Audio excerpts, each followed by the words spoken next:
Welcome to What is Going On in the Family Fed, and today we are going to talk about kingship.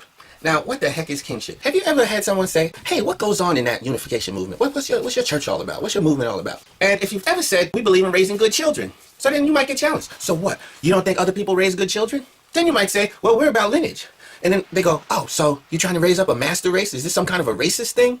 And then because of those types of claims, you may back away from unificationism because you just don't know how to package it or whatever. But for me, one of the things that really makes a lot of sense to me is the concept of kingship. Now, kingship, you can't have kingship without 3 generations. 3 generations of Adamic mature people. 3 generations of people who are as mature as Adam was supposed to be. 3 generations of people who are strong enough and mature enough to resist the fall. So then if you get challenged, what's different about you? So you guys think that the fall is sexual, so what's different about your movement? Because a lot of religions teach their kids not to have sex outside of marriage. So really, what's the difference? One of the main differences is the reasoning and the outlook that is the motivation for our purity. See, being pure for purity's sake is not what we're about. Being pure as a stunt to say to the world, oh look, I'm strong enough to do this. This is not the reason why we're pure. We are pure because God creates the world through absolute sex. Our concept of purity is the godly mind to ensure that the next generation has a certain kind of situation. That's the bare minimum that we unificationists do to build the kingdom properly. That's where we draw the line, and that's where we take responsibility for an ideal world, right there in the practice of what we call absolute sex. So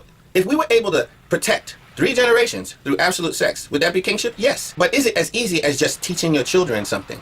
No. Because no matter how hard you try to teach the next generation something, we still probably have to employ other measures to ensure that that lesson carries over to a 3rd generation. Because without a 3rd generation, we cannot claim kingship. So what other considerations do we as unificationists have?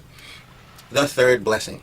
We need to master the environment, dominate all things, and master the environment. When we have a completely satanic environment, we cannot ensure the perpetuation of our lineage and our tradition. So, brothers and sisters, as we face this new frontier and the continued growth of our movement, we must ask questions that previously were swept under the rug. How can we affect the culture? How can we employ good spiritual environmentalism, not only within our homes, but in the world out there? Because if we cannot affect the world out there, the world will creep in, come past our doorstep, and it'll be very hard for us to manifest kingship. That means 1, 2, 3 generations that can protect the lineage. Anyway, food for thought. If you like this, like, share, subscribe. Talk to you later.